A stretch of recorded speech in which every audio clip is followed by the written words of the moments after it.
ধর্মকে ব্যবহার করে বিএনপি রাজনীতি করে না বলে মন্তব্য করেছেন দলটির যুগ্ম মহাসচিব শহীদ উদ্দিন চৌধুরিয়ানী। বৃহস্পতিবার সকালে লক্ষ্মীপুর ৩ আসনের ভবানীগঞ্জ ইউনিয়নে নারী ভোটারদের সঙ্গে উঠান বৈঠকে মন্তব্য করেন তিনি। বলেন, ধর্মের নামে যারা অপরাজনীতি করে তাদের থেকে সতর্ক থাকতে হবে। নির্বাচনে জয়ী হলে এই ইউনিয়নে বিভিন্ন উন্নয়নমূলক কাজ করার প্রতিশ্রুতি দেন অ্যানি। উঠান বৈঠকে সদর উপজেলা পূর্ব বিএনপির সভাপতি মাইনুদ্দিন চৌধুরী রিয়াদ সহ অন্যান্য নেতাকর্মীরা উপস্থিত ছিলেন।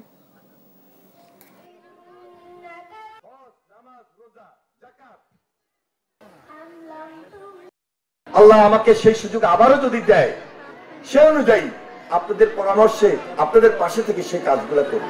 একটা সামাজিক আন্দোলন গড়ে তুলতে হবে। সবাই যদি আওয়াজ তুলি যে আমাদের এলাকায় কোনো মাদকের ব্যবসা চলবে না, মাদক কেউ সেবন করতে পারবে না।